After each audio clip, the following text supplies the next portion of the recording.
Now that we have the front end UI sending the file back to the Node.js app, let's continue working on the post route, the /upload route that we created earlier, and let's receive the file back at the server end. I'm going to use a module called Formidable, which will make our life really easy when it comes to managing uploaded files. So let's go into the app.js, and we will actually require 3 modules. The first is the Node.js built-in file system module, that's called fs. So let's do a require fs, followed by the os module. This is also built into Node.js. You don't need to do an npm install on these.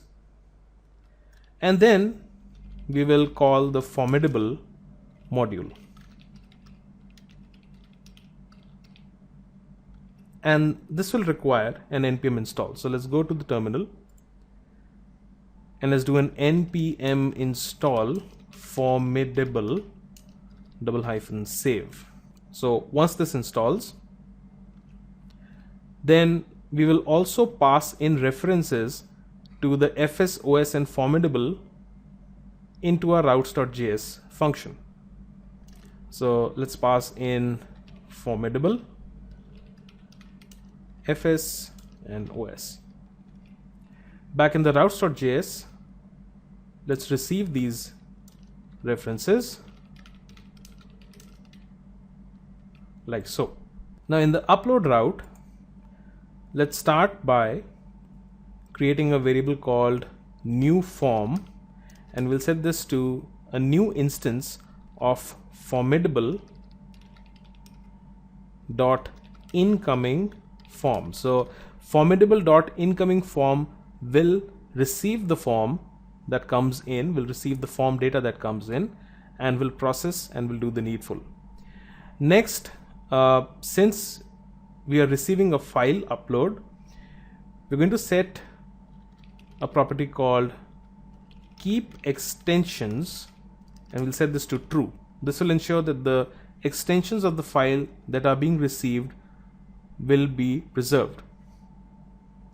Then I'm going to do a new form dot parse, and what this will do is it will look for the payload in the request object and will provide with 3 things: the error if there are any, the fields that are being received, and the references to the files that are being received. Now over here, what we need to do is we will need to create 3 variables, and these 3 variables would be created over here because we need access to these variables outside of the function. So let's call these 3 variables as temp file, new file or n file, and the file name. So the tmp file variable will contain the reference, the complete path to the file that is uploaded. The f name will be used to generate a new random file name, which we're going to use to store the files into the S3 bucket. And the n file will essentially contain the complete path to the new file. Okay, so just declare these variables for now, and in the new form dot parse, what we'll do is we'll set tmp file to files dot upload dot path, and this will essentially populate tmp file with the complete path to the file that has been received by Formidable. Next, what we'll do is we'll set f name, which is what we want the file name to be before we store into the S3 bucket, and we want to create a random file name. Now to create the random file name, I'm going to write a function. So let's actually create a function over here, and let's call this as generate file name. And what this will require is access to the name of the file. So let's call this as, let's just use the argument called file name. So the first thing that I'm going to do is I'm going to create a variable called ext underscore regex, and we're going to create a regular expression here which will simply extract the extension from the file name variable that we are passing in to the generate file name function. So let me just type in this regular expression.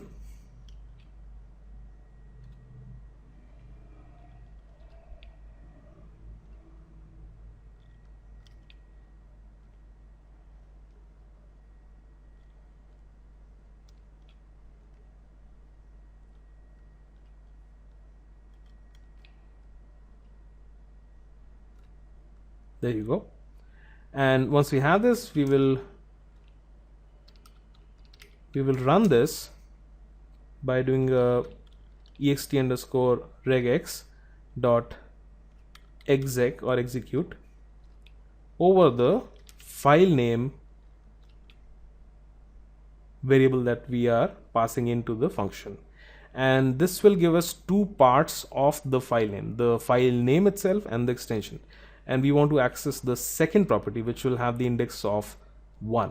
Okay, so index 0 will contain the file name, index 1 will contain the extension. So we just want the extension, and we are creating our own file name. Okay, so the first part that we do require is the extension. The next thing that I need is the current date. So I'm going to do a new date, and specifically we'll do a get time. So what the get time method does is it gets the number of milliseconds between the midnight of 1st January 1970 and the current date. Then we will create a character bank of all the alphabets. And since you can simply take a string and access it like an array, I'm going to create a new blank variable called fstring, set it to blank, and let's run a simple for loop which will run from 0 to 14. And what it does is it keeps appending from the variable char bank, which is treated like an array, a string array, and we simply take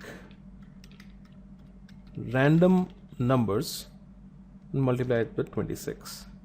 Okay, so once this is done, what we simply do is we return a string which contains the f string appended by the time in milliseconds, which is in the variable called date, plus a dot followed by the extension.